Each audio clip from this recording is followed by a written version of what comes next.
যে অনেকে একটু বৈগুল্য করছেন, তাদের প্রতি বিনীত আহ্বান যে আপনারা সুশৃঙ্খল ভাবে বসে যান। এই তাফসীর মাহফিলের সৌন্দর্য রক্ষা করার দায়িত্ব এই যে ভাই আরেকবার ভাই আর কিছু বলছে না।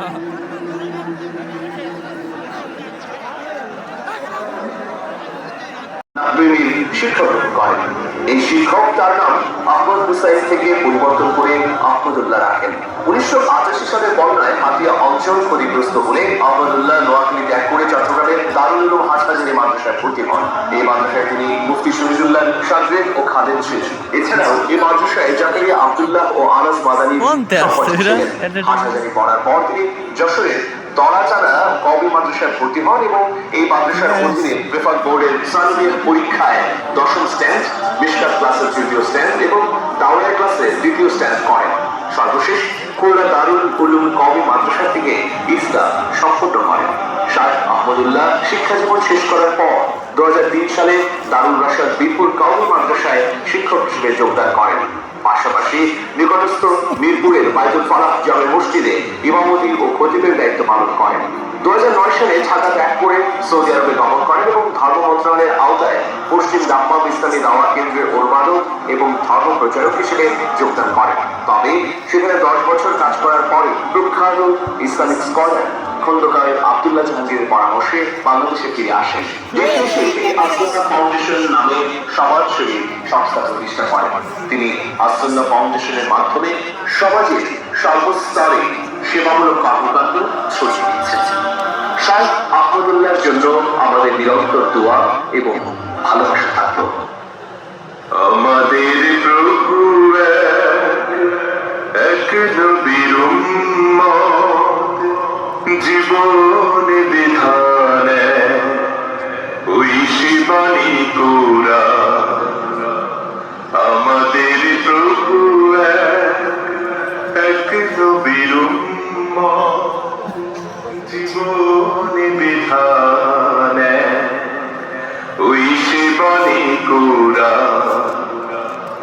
তবে কেন আহমদুল্লাহ হাফিজাহুল্লাহ তিনি তার বয়ান শুরু করবেন। তার আগে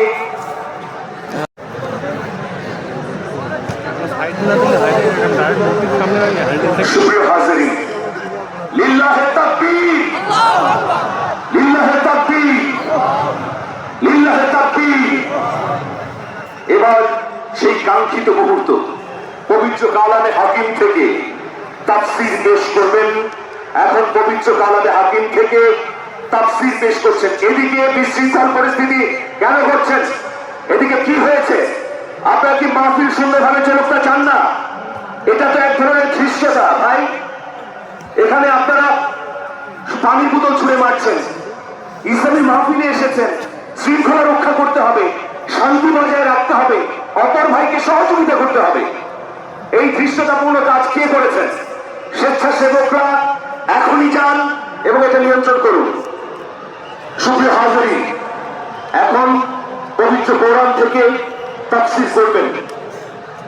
আজকের এই মাহফিলের অন্যতম আকর্ষণ আমাদের প্রিয় ইসলামিক স্কলার আসুন্নাহ ফাউন্ডেশনের সম্মানিত চেয়ারম্যান শায়খ আহমদুল্লাহ হাফিজাহুল্লাহ।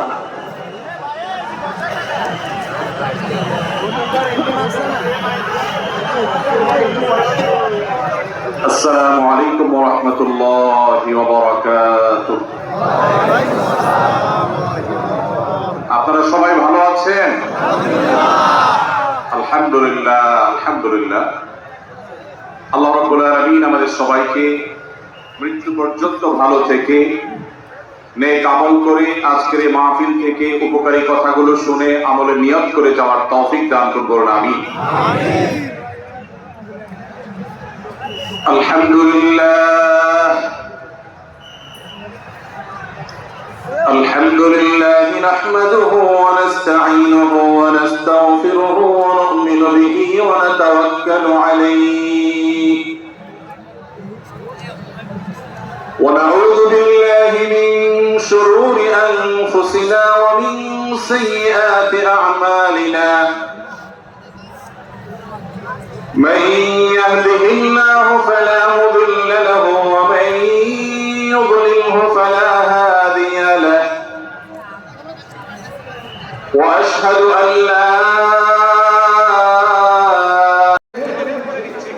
সব আল্লাহর নাম।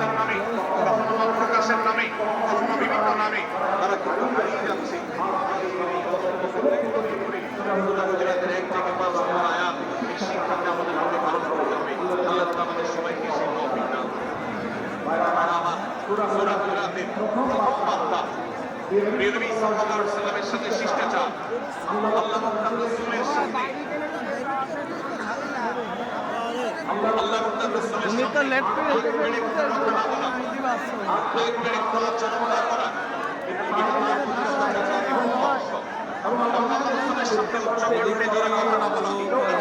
দাঁড়িয়ে আছে।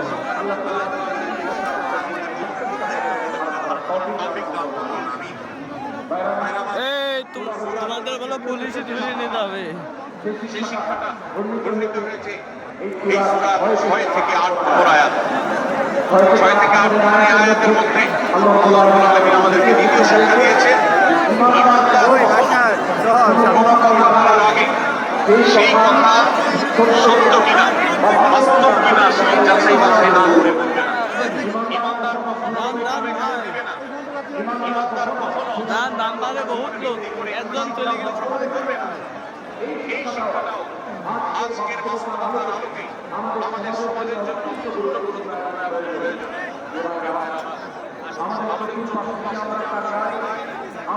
ভাইরা বাদাম টাদাম খাচ্ছে সব।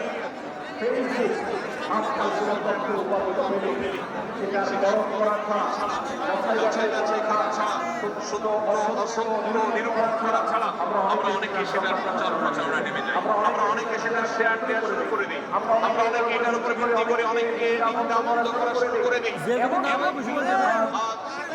আমরা যেই জায়গায় দাঁড়িয়ে আছি বাংলাদেশের সামাজিক ব্যবস্থা সেই বাস্তবতার আলোকে বলা যায় অনেক সময় অনেক ব্যক্তিকে সমাজে মিডিয়ার মাধ্যমে নানাভাবে হয়রানি করে তাকে তারা মানুষ হিসাবে কালপ্রিট হিসাবে দেখানো হয়, অথচ তার দোষ যে সমস্ত দোষী তাকে বলা হয়, যে সমস্ত দোষে তাকে দোষী বানানো হয়,